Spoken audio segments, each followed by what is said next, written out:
Uncle, you were going to tell me a story. Come on, tell me the story. Oh, that's right. The story. I almost forgot. It's a story from a long time ago. I hadn't even met your aunt yet.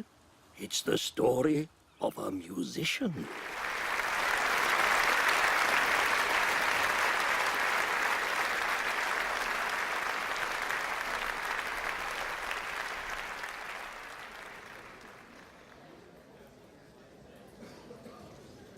Music was his one and only love. The kind of love takes your breath away.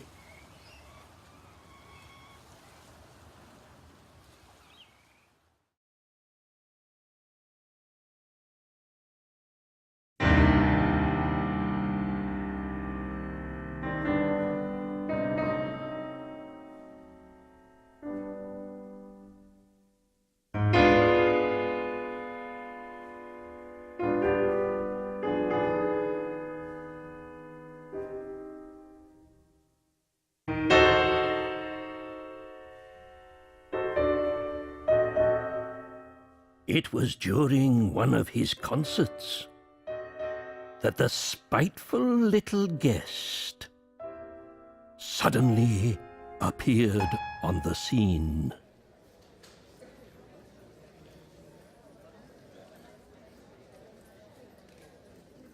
An elf!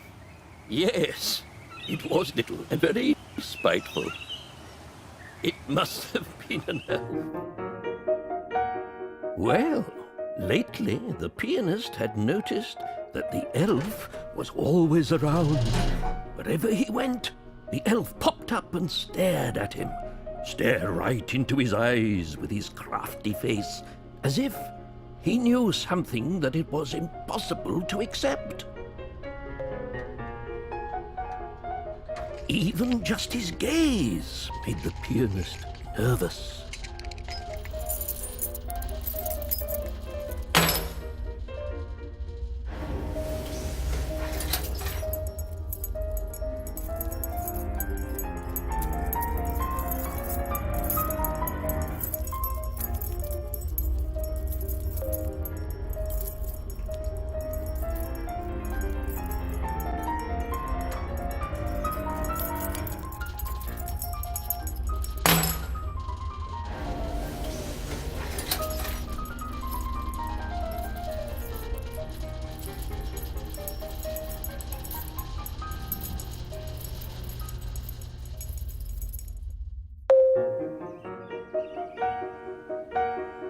As time went by,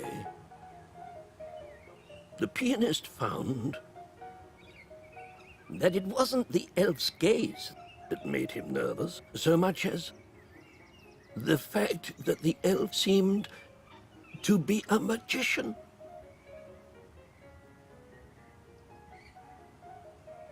It was as if gravity, time, and space were at his command. It was as if he had magical powers. Powers he used to play all kinds of tricks, transforming daily life into a labyrinth full of snares.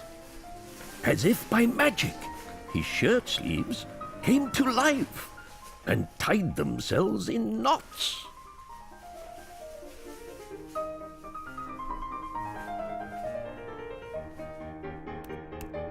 And the steps disappeared in an instant, then suddenly reappeared exactly where they had always been.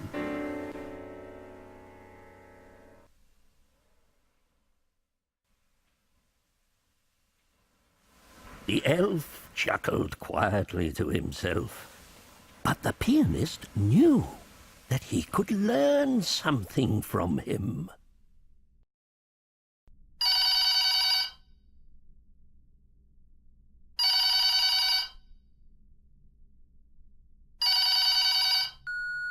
James, tonight's show has been moved forward to 7. I've made the bookings. You should make it on time. Bye. Ah, but these elves know nothing of our hectic modern times.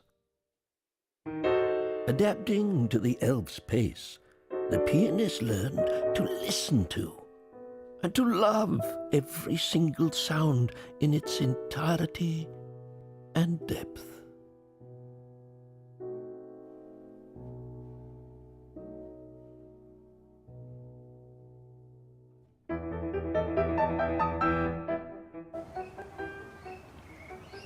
Can you hear this music?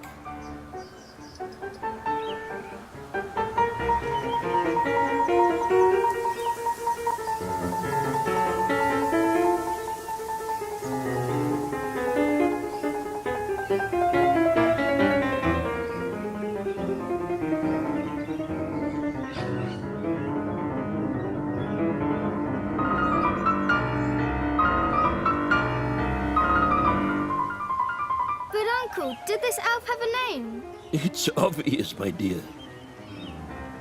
They call it Parkinson.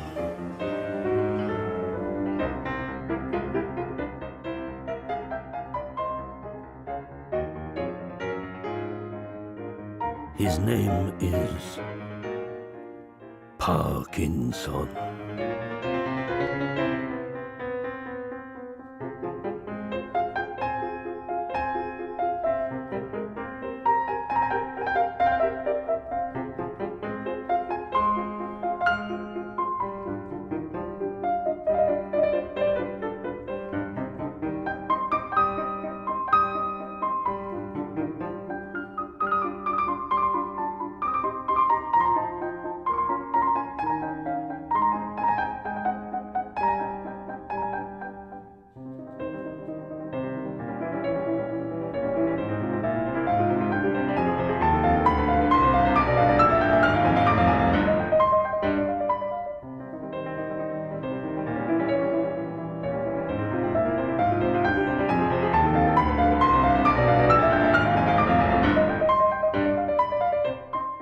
Parkinson's disease is not very funny. Still like to deal with this in daily life in a humorous, ironical way. It makes life easier.